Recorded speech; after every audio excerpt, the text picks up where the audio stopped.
بسم اللہ الرحمن الرحیم۔ بغیر مقصد کی زندگی، کل کا پتہ ہی نہیں ہے، نہ کوئی پلاننگ ہے، نہ فیوچر کا خیال ہے، بس زندگی گزار رہا۔ الاہم فالاہم، ٹائم ٹیبل بنانا چاہیے، میں نے کہاں تک پہنچنا، ہاں جس طرح ہمارا دینی ٹائم ٹیبل ہے ماشاء اللہ، نماز، زکوٰۃ، حج، روزہ، تلاوت، تو بے مقصد زندگی مت گزارو۔ اس لیے تو حدیث میں آتا ہے نا، عالۃً یتکففون الناس، فیوچر سے غافل ہو کر اپنی اولاد کو ایسا مت چھوڑو کہ وہ لوگوں کے سامنے ہاتھ پھیلائے، کچھ نہ کچھ ان کے لیے کر کے جاؤ، اپنی اولاد کے لیے ان کو بے عزت اور ذلیل مت چھوڑو۔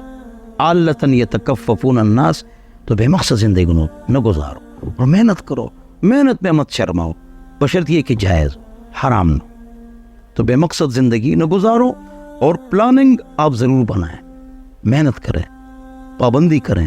سورج طلوع ہو رہا ہو تو اس وقت آپ سوئے نہ، برکت ختم ہوتی ہے مال میں، اور چاش کی نماز پڑھو، اس میں برکت ہوتی ہے، اور 5 وقت نماز بھی پڑھو، انشاءاللہ اللہ تعالیٰ آپ کے مال میں، اولاد میں، رزق میں برکت دے گا، اللہ آپ کو کسی کا محتاج نہیں کرے گا۔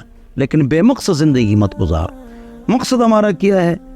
اصلی مقصد دنیا تو ہماری ضرورت ہے، وہ ہے دعوت اور عبادت۔ عبادت ہم انسان ہیں، دعوت لوگوں کو دین کی دعوت دیں گے، اپنے علم کے مطابق لوگوں کو دین پر لائیں گے، حرام اور گناہ سے بچائیں گے، دعوت بھی دیں گے۔ اور یہ دنیا ہماری ضرورت ہے، مقصد نہیں ہے، تو یہ ضرورت ہے تو اس کا بھی پلاننگ بناؤ، جو مقصد ہے اس کا بھی پلاننگ بناؤ۔ اور اگر دنیا کو آپ دین کے لیے استعمال کریں تو یہ بھی آپ کی عبادت بن گئی، حتیٰ کہ لیٹرین آنا اور جانا سنت کے مطابق، دیکھو آپ کو ثواب ملے گا اگر دعائیں پڑھو۔ تو بہرحال بے سوچے، بے فکرے لوگوں سے ہی بچو اور ایسی زندگی سے بھی بچو۔ الاہم فالاہم، جو اہم ہے اس سے اہم ہے، تو اس کو دیکھ کر آپ ٹائم ٹیبل بنائیں کہ آپ نے اس سال میں کہاں تک پہنچنا ہے، آئندہ سال کہاں تک پہنچنا ہے۔ بے مقصد زندگی مت گزارو۔ والسلام۔